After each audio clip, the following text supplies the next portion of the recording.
Welcome back into the Utah Utes Football Digest. I'm Brian Ankrum, and today we're going to be discussing the Oregon versus Utah matchup with Oregon visiting Rice-Eccles Stadium this weekend. But first, how do we all feel on this fine Monday after a huge USC win at their house in the Coliseum? What a game! What a comeback on that last drive. It was a thing of beauty by the offense, and especially Bryson Barnes gave us gave us some good momentum coming into this game. I can't wait. I can't wait for this matchup to happen on Saturday. There's so much to be said about the importance of this game and where we stand within the Pac-12, because we're in a very good spot now, and we can basically control our destiny the rest of the way, which is a fantastic position to be in. But we'll go over, a lot of the storylines coming in, and then we'll break down, similar to last week, break down some of the matchups via how the teams are ranked this season among FBS programs. I apologize ahead of time if I cough or voice sounds a little scratchy. Still getting over a little illness I caught Friday. Battled it through the weekend. Luckily, was able to, get back to that 90% range for the game. Still trying to get over it though. So apologize ahead of time. Looking forward to this weekend. It's going to be great. But anyways, um, without further ado, let's break down some of the storylines for this matchup. So, talking the storylines, there's one major storyline this game, and that's that College Game Day announced that they will be coming to Salt Lake City this weekend. That's going to be such a fun atmosphere. Gotta love when game day comes to town.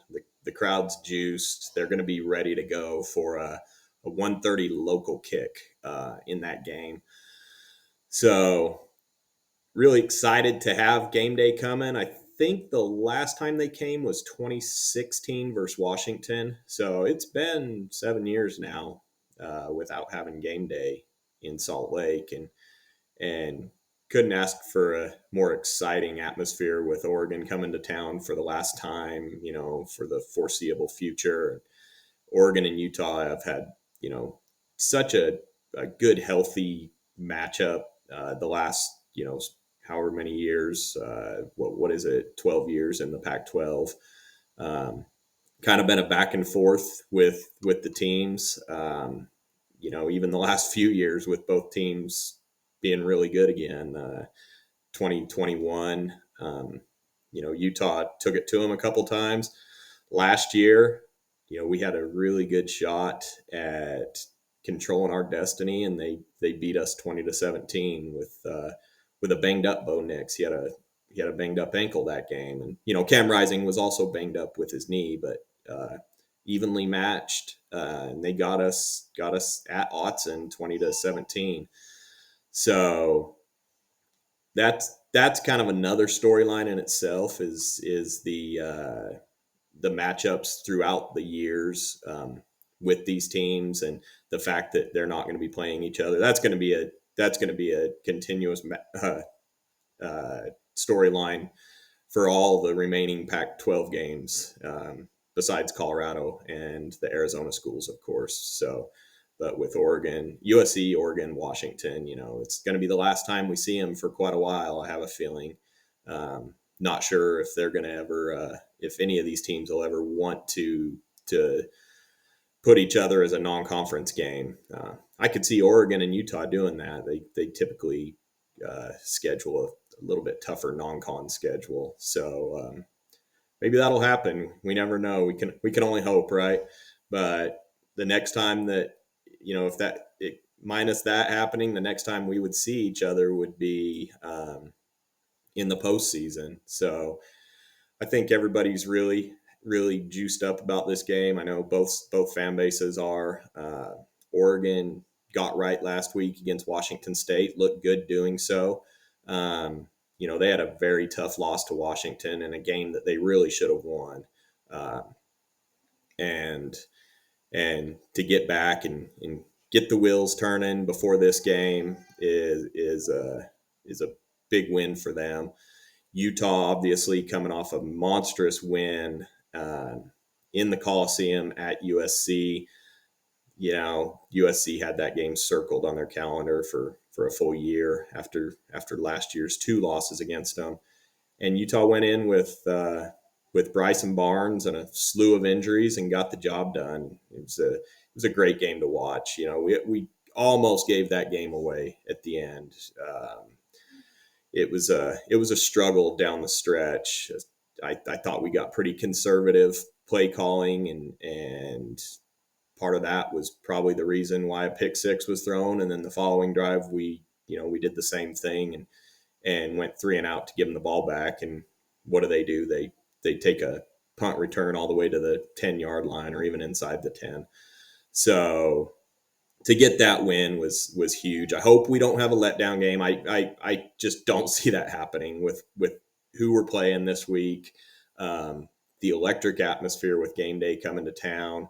I just don't see that happening. They've already announced that Joel Klatt and Gus Johnson will be the announcers for the game, which is another awesome thing. I mean, this is going to be the premier Fox game for the day, and I think we're really going to put on a show. Both teams. It's going to be another one of those real gritty games. Both defenses are good. One offense is really good in Oregon, but Utah's offense has turned a drastic corner with a very highly talented weapon in Sione Vaki getting a lot of touches and just having Bryson Barnes get more and more comfortable each game, get those reps, those first team reps in practice. We saw what he can really do. He was a lot more decisive, and he's going to have to be this game too. So another storyline is the weather. It looks like it's going to be pretty cool and rainy, possibly. I'm talking like maybe in the 30s and low 40s. It's going to be a cold game. I wouldn't be surprised if we saw some snow flurries even. So how those teams are going to manage that is a question to be seen. I think both teams are suited pretty well for it because they both have good running games and good offensive lines. Both defenses are stout. So this could be I've kind of one way of describing it online is I've said this is going to be stout versus stout. Um, I think it's going to probably come down to who can take care of the ball the best and who can get their running game going the most. That's going to be the keys to this game. So with that said, we're going to go into some breakdowns, look at the matchups, starting with Oregon's offense versus this Utah defense.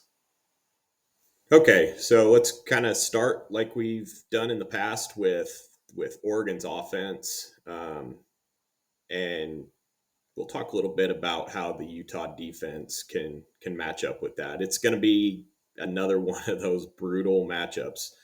Oregon is, in the top 5 in the country in total offense, number 2 in total offense, in fact, as you can see. But just overall, I mean, their rushing offense is 10th. Their passing offense is 11th. So they're a very well balanced team and have created a lot of issues for the opponents this year. With that said, I like the way we match up against this team. It doesn't seem like Bo Nix is really tucking and running a lot this year like he did last year. They're relying more on their pure running game, and they have a running game. I'm going to pull some stats here. Bucky Irving is the leader. He's an electric, smaller style runner, but tons of electricity. You don't want to see him in the open field. He has 87 carries for 649 yards already this year and 7 touchdowns. And then, not far behind him is Jordan James. He's got 58 carries for 463 yards, but he has 8 touchdowns. They like to give him the ball closer to the goal line. I know Whittington is also a part of this running back core, but I don't know exactly his status. I know he has been dinged up, but uh, didn't look and see what his status for this game is. I think their two-headed monster to worry about is Irving and James. And then looking at their passing, I mean, Bo Nix has passed for 2,089 yards already this year. He has 19 touchdowns. He's only thrown one interception. That's one thing this Oregon offense has done well all year, is not give the ball away. You can see that in the turnovers. They're number one in the country with limiting offensive turnovers. Last 3 games have turned the ball over 0 times, and they average, so overall throughout the year they average 0.2 turnovers per game. Really hard to get takeaways on this team, against this team, and it's something that if we can do defensively, and we do it pretty well, if we can force some turnovers, that's gonna really help our chances at getting a win in this game. They have a really good offensive line. They always do. You can see here they've only allowed 3 sacks per game. That's pretty incredible. With Bo back there, he has a lot of time. He has a lot of weapons. Troy Franklin is his number one target. He's an amazing receiver and definitely their deep threat. But just overall, I mean, he has 44 receptions for 768 yards. So he's a guy that we really have to have our eyes on, and I imagine Samaya Vaughn will be on him, and then Tez Johnson's their number 2. He had a great game last week against Washington State, but he has 368 yards and 4 touchdowns. So I mean, they got some guys that we really have to pay attention to. Their tight end Terrence Ferguson. Yeah, he has 23 receptions for 232 yards and a touchdown this year. So we really just are going to have to defend in the secondary again. And I thought we did a pretty dang good job last week against USC, minus, a few that got behind us. There were also some, iffy, maybe no calls against our defensive line on the first long pass to Washington last week. But if we can put pressure on Bo Nix, that is going to greatly help this defensive secondary, because they have weapons, just like USC. Probably not as many as USC, but they're all really good receivers. They can all do damage if you give Nix enough time to sit back and pick this defense apart. But back to the point, they've only allowed 3 sacks per game, so it's going to be hard to put pressure on this Oregon offense, and especially in the backfield. I don't think they've really played a dominant defense yet. They've played Washington, they played Washington State, and neither are bad teams. I wouldn't say either team has a really dominant defense. So it'll be interesting to see what happens when they come into Rice-Eccles. Utah generally gives them a fairly tough time. The last several years has been the case. Even last year at Oregon, to give up 20 points, that should have been a game that, most fans would have expected to win. Unfortunately, came out with a 3-point loss that game. But I think that's going to be the key here, is to limit them to 20 or under is what I'm thinking. But the way to do that, if you look at our if you look at our defensive stats, we pretty much own the defensive stats again. Excuse me, minus the sacks per game. That's something we'll talk about when we get into Oregon's defense versus our offense. But we're 5th in sacks. You can see we're pretty consistent. The last 3 versus the season average is really close. We're going to be looking for that, 3 to 5 sacks per game, or 3 to 5 sacks this game.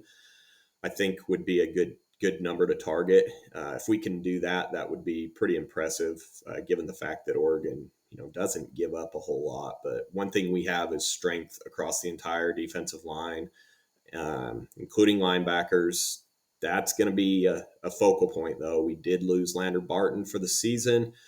Uh, it looks like Sione Fotu is next in line, and very, very capable, very good linebacker that can step in that absence. And I think we'll be okay. Where we're going to miss Lander more is in the pass coverage and guarding that tight end, because that's one place that he does really excel, including getting and forcing takeaways. So we're going to miss that.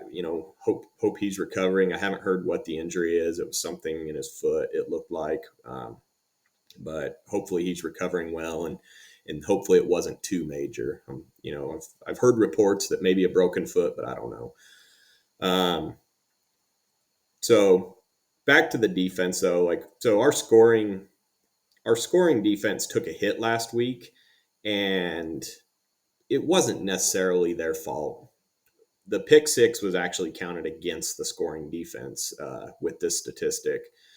So you take away that pick six, you take away the long punt return that took them inside the 10 at the end of the game, and then for a one play quick easy score, our numbers are going to be a lot higher. So I still have complete faith in this defense, and I thought they played great and kept us in that game to beat USC. We're going to be tested, no doubt about it, with the USC game and then Oregon, and then 2 weeks later we got Washington.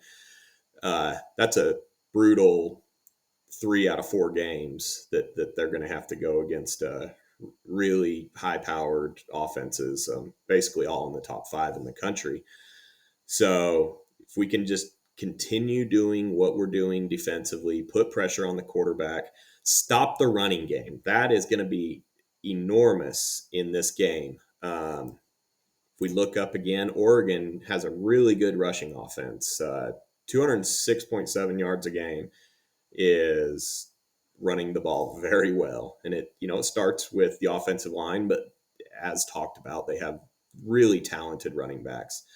Let's go down to the Utah rush defense, though. This is where our team has really shined this year, is stopping the run. USC actually had a pretty good rushing attack the very first quarter. I think they had 100 yards. But then the Utah defense buckled down, and then USC kind of went away from it. I don't know if it would have helped if they stuck with it. The second quarter, we pretty well locked down their running game, and we are giving up 80.8 yards per game on 2.9 yards per attempt. If we can get anywhere in that range this game, I'm going to feel very, very confident. Even with the passing defense, I said I would have felt very confident to get around that 240 mark. Last game, I think they threw just north of 250 yards against us, which was fantastic. That's exactly what we needed to see. And if we can do that again against this Oregon defense, I think we win the game. The big advantage here is the home field that we're going to have. Utah plays so well, especially defensively, in front of that Rice Eccles crowd, which is going to be electric.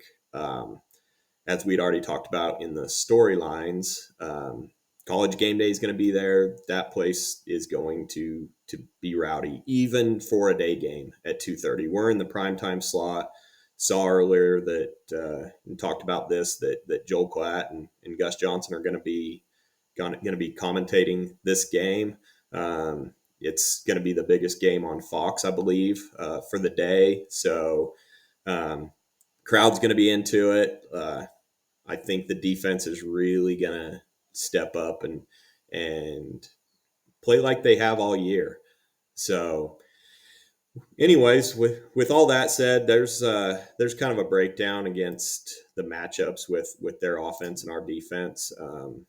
let's move on now and talk a little bit about our offense, which has changed quite a bit and looking a lot better against the Oregon defense. So talking about our offense, we'll get into the Oregon defense here in a little bit, but with our offense, we've really turned the corner and hit some strides recently. The last 2 games, we've scored 34 points per game, which I know it's against lesser defenses, probably not very good defenses, but USC is actually, everybody gives them a hard time about their defense, but they're still a tough, talented, physical defense. They struggle in certain areas, obviously, but we were able to take advantage, and I feel pretty confident with this offense moving forward. I know they're going to have a huge test this week with the Oregon defense that we face, but um, I think we're just a lot more balanced. Having a quarterback in Bryson Barnes that is getting the reps, he has that stability now. I think that when they were doing the rotation between him and Nate Johnson, I don't think either one of them felt comfortable. It seemed like they were both worried to make a mistake because they knew that they would get yanked out of the game if that were to happen. So I think just having that instilled confidence from the coaching staff in Bryson has helped create, a lot more confidence in himself and more decisiveness and trust in his abilities because he is able. I mean, he throws a really good ball. Uh, he takes the ball and scrambles well when he has to. I mean, there's just some few minor things that he needs to clean up. I think he does a good job of actually going through his progressions a lot better. Um, he threw a bad pick six last week. As I had mentioned, I don't think that's completely on him because it was such a predictable situation where we run twice straight up the middle, get stopped both times, getting a third down passing down, and he made a bad read on it. Probably should have eaten that ball, but he'll learn from those. Got away with it, got the win. But I'm just excited to see where we're at offensively. The running game looks fantastic with Sione Vaki coming in and kind of given that two-headed monster in the backfield where he's more of a change of pace back where they have to worry about him more out on the edge and in the passing game, sneaking out of the backfield. And that allows Jaquinnon to do what he does best, and that's really power downhill running. And he looked really good last game. I think he had 119 yards on the ground, and then mix that in with Vaki's 60 plus yards on the ground, and 2 touchdowns through the air. I think it was a little over 140 yards receiving, and man, that 1 touchdown that he made, where he did that kind of little slant across the middle and pulled one of the best change of directions that we've seen in a while. It kind of Reggie Bush esque against USC, which was great, and basically left all of the defense in their tracks and was able to sneak around in towards the pylon for the touchdown. But that kind of play right there has really enabled the offense. Vele, he's able to get open and make some big plays. Landon King is gonna be another great one. He's progressing in the passing game. You saw him catch a touchdown last week. He helped Bryson out on that. Bryson bought time, rolled out, and Landon King went out towards the corner of the end zone, towards the pylon, and was able to catch that throw by Bryson. It was a great play after a tough false start penalty on basically the 1 yard line. The play before that. Excuse me. Mikey Matthews really didn't see much action last week, and I think if we can continue getting him involved, hopefully Bryson starts getting a little more comfortable throwing across the middle, that's where I think we can really take advantage of Mikey's skill set. If we can get him involved more this week, I think it'll keep a balanced offense. That's the whole key. We need a balanced offense. We need an unpredictable offense. We want the defense, their defense, to expect a pass when we run and vice versa. We can't always set ourselves up for run, pass, run, pass. That's not a good method to move the ball, and we saw it last week, and it almost hurt us at the end of the game. Got way too conservative. So if we can keep that balanced attack, I think we can attack this defense. Let's get into some numbers and let's just look at their passing defense and their yards per game. So they don't that's one place that they are susceptible. You can see they're 84th in the country, giving up 245 passing yards a game. Last three, they've given up almost 300 a game. You got to think they played Michael Penix with Washington, and then last week Cam Ward with Washington State, and they're air it out kind of teams. So the last three have been tough on this defense, but I think that is their weak point, and that is something that we need to expose. Bryson's going to have to step up and throw the ball, and no doubt in my mind he can do it. We saw it last week, and having that confidence of getting it done in the Coliseum, I think will be beneficial on our end. I mentioned the weather in the storylines portion, and that's something to keep an eye on. If it's wet and that ball's slick, it's gonna be hard for any team to get the passing game going. And with the running game, there's really gonna have to hang on to the ball. It's gonna be slippery out there if it is wet, and rainy and possibly flurries. So that's our keys. I mean, balanced attack to establish the running game. I mean, we love to run the ball. We haven't talked about it yet, but we're gonna go down to time of possession. You scroll down here. So time of possession, Utah is 8th in the country. I mean, that's just something that this coaching staff focuses on. I mean, it's important to the style of play that Utah does, is to control the clock by controlling the running game in the trenches. You know what? On the flip side, Oregon's 54th. We didn't talk about that on their offensive portion, but they're 54th. They're not terrible. They're a little better than average. These higher powered offenses, I don't think you'll ever see them, towards the top, because they score quickly. So they're probably going to spend more time on defense than offense. But with this team, I mean, they're pretty balanced, and 54, a little bit better than middle of the road, and with compared to the FBS teams, I mean, that's perfectly acceptable. I mean, I think they would be happy with that as well. Yeah. So just looking forward and moving on, we talked about that. What I've talked about was establishing the running game. That's going to be the key. Keeping protection off Bryson in the passing game as well is going to be another key for this offense. The offensive line really needs to do a good job in pass protection. If you look at sacks allowed per game, you can see, Utah's is at 48th in the country. They've done better the last few games, and I think that's just having, a more gelled offensive line and more confident quarterback behind center. So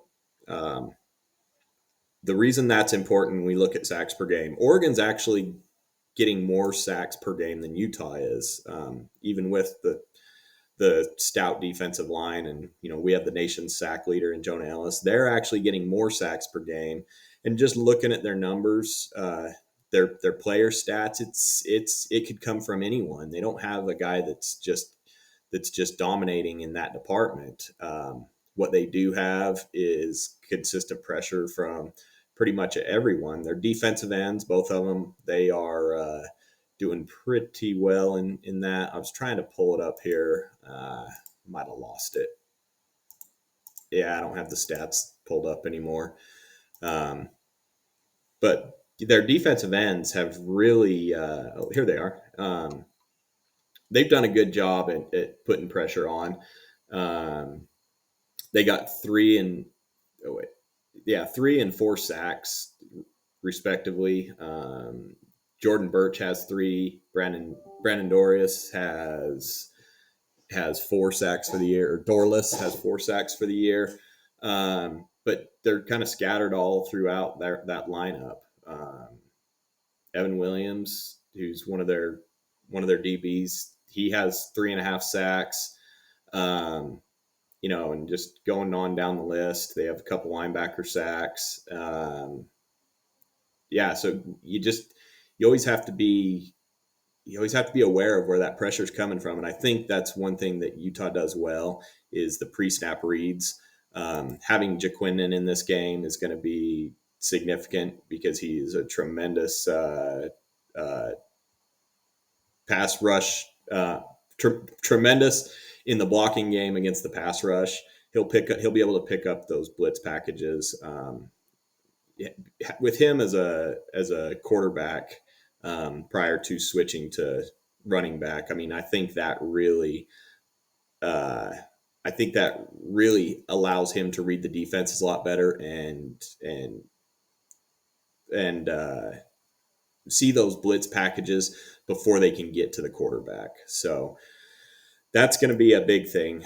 We got to keep our quarterback off the ground. That's the best way to have turnovers is quarterback pressure. So it's just going to be a hard nosed battle, both sides.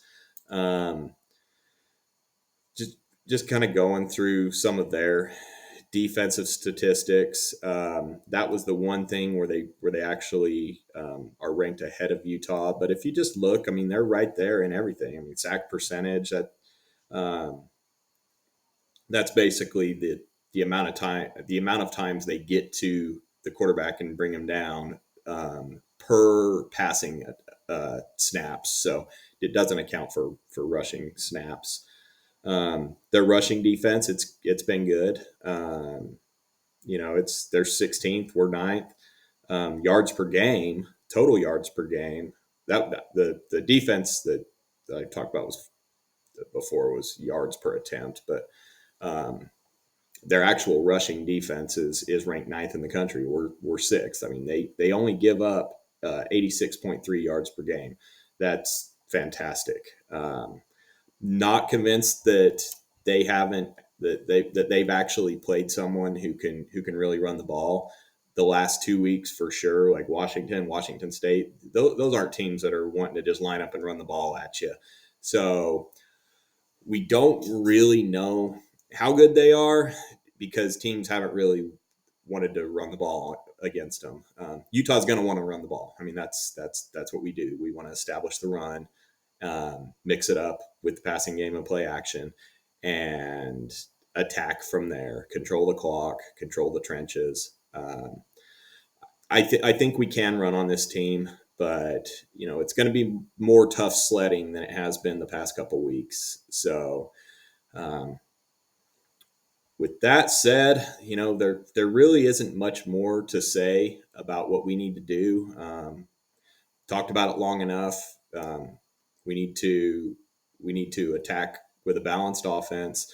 We need to get the running game going. I think having that passing game being effective will allow our running game to get going, and that's going to be our number one thing. That protect the quarterback. That if we can do those things, we're going to score some points offensively, and if we can put more than 20 points on the board this game, I think we win. I've talked about it before. I think one of the keys defensively for Utah was to hold the Oregon offense to 20 or less. So if we can get north of that mark, I feel really good about this game. I hate predicting scores. I'm going to do it again. This is one thing we do every week in these videos, but I don't enjoy doing it because you never know over the course of the game what's going to transpire with the game flow. But if everything goes right, I could see it being like a 28-21 type of game. You know, maybe even 24-17, that kind of feel. I'm going to predict Utah because I think that they can win this game, and I think they will win this game, especially being at home. Um, but Oregon's going to put up a fight. This is a very very good team. I mean, this team is top for sure, top 10. I mean, they belong in the top 10. They have been all year, but they're possibly a top 5. Oregon and Washington, they're both that 3 to 5. You could argue them in that range. I know the polls um, have come out, and they're between I think Washington's 5th, and what's Oregon this game? I think they are 8th, but you can without that loss to Washington, I think Oregon's probably a top 4 team in the country, in a game they really shouldn't have lost. But it's going to be a tough one. I have full faith in this Utah team, though. I think things have gelled. Our defense is so good that they're going to keep us in any game this year. And if we can continue that trend, I have very high hopes for this team moving forward. Um, with the offense, the way it looked the first 4 games, it was tough to really expect greatness out of the Utah football team. When you can't move the ball, it's really hard to beat really good teams. Just like clockwork, the Utah coaching staff figured it out, like they do. It seems like almost every year, and they've got the offense going now. It's not the greatest offense in the country, but they do enough now to reasonably think that we could beat nearly anyone we play with the at the level that this Utah defense plays at. So it's going to be really exciting. It's going to be really loud. Even for, like I said, even for a 1:30 game, which, I don't know why we can't get a night game anymore, but the reason they put this here is because this is going to be a primetime game on Fox. So I get it on this time. I saw they already scheduled Arizona State next week, and it's another 12 p.m. kickoff. So kind of sucks we don't get a night game and a blackout anytime this year. The only one that we'd be able to do that after that is Colorado, which would be basically around Thanksgiving. So who knows what's going to happen? But back to this game, it's going to be such a great environment, and man, show up to game day. It's going to be a blast.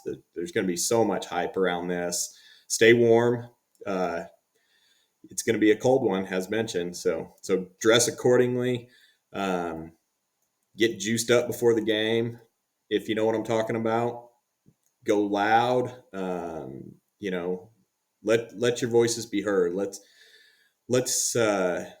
make those cameras shake again, and have everyone on the broadcast, everyone watching the broadcast, seeing just how loud and raucous that place can get again. But with that said, cannot wait. I've been talking way too long already, rambling a little bit. So let's beat the Ducks. Go Utes.